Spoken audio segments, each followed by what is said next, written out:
Hey, coucou tout le monde. Me revoilà. Ce coup-ci, donc, pour une vidéo concernant un achat de 2 livres que j'ai fait sur Amazon.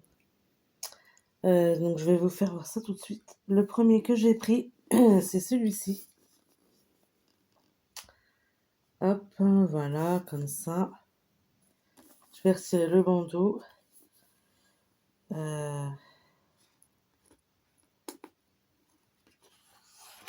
Tac, pour vous faire voir mieux la couverture.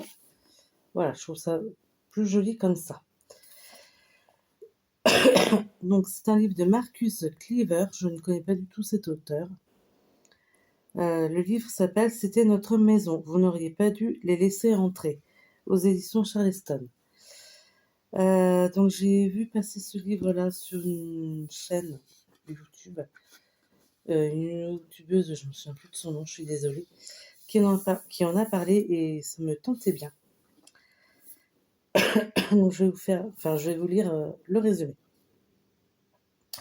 Oregon, alors qu'elle observe la famille inconnue franchir le pas de sa porte, Ève comprend qu'elle a probablement commis l'erreur de sa vie en la laissant entrer.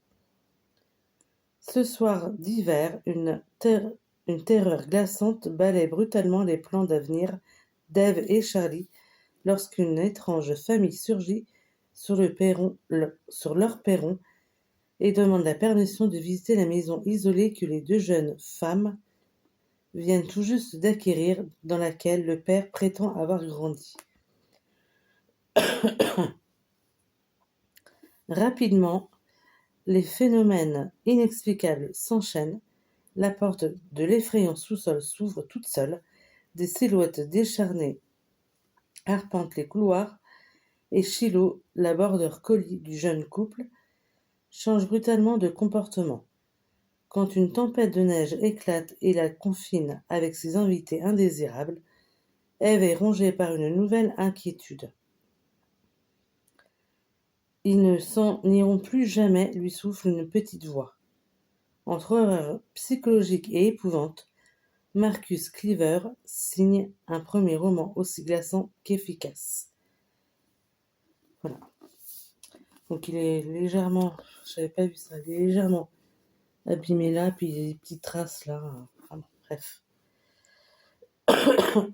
Voilà. Donc bah écoutez, c'est très bien. Hâte de découvrir ça. Pardon. Et le deuxième livre que j'ai pris, c'est celui-ci. Voilà. Tac, comme ça. Donc il s'agit du 4e tome de la saga Le destin des Deverhill, filles d'Irlande. Donc c'est aux éditions Verso.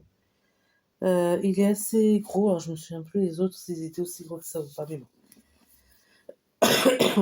Excusez-moi.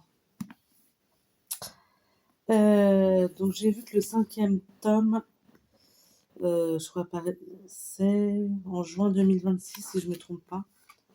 Découvrez en juin 2026 le tome 5 de la saga Filles d'Irlande. Alors, je me tâte à lire le résumé, parce que pour ceux qui ne connaissent pas, je voudrais pas que ça les spoil. Mais bon, après tout, allez, je me lance, tant pis. On ne fuit jamais vraiment ses origines, encore moins l'Irlande. Arethusa Clayton n'a jamais été du genre à se plier aux règles. Même après sa mort, elle continue de surprendre. Au lieu d'être enterrée sur la côte est des États-Unis, là où elle et son mari ont élevé leurs 2 enfants, elle exige que ses cendres soient dispersées sur une colline irlandaise face à la mer. De son enfance là-bas, Arethusa n'a presque rien révélé à sa fille Faye, je sais pas trop comment on dit, si ce n'est qu'elle venait d'une famille paysanne, modeste, et qu'elle avait quitté son pays pour tenter sa chance en Amérique, comme tant d'autres compatriotes en ces temps de famine.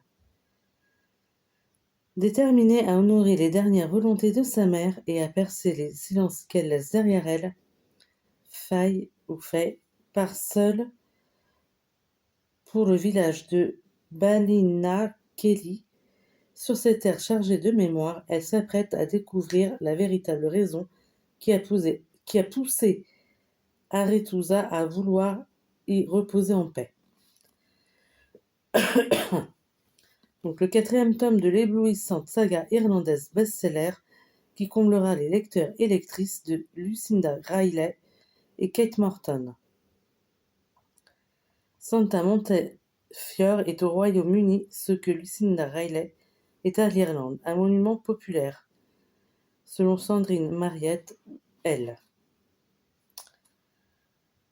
Donc voilà. Et donc voilà, je voulais juste vous présenter ces 2 livres-là. Donc j'espère que ça vous a quand même plu.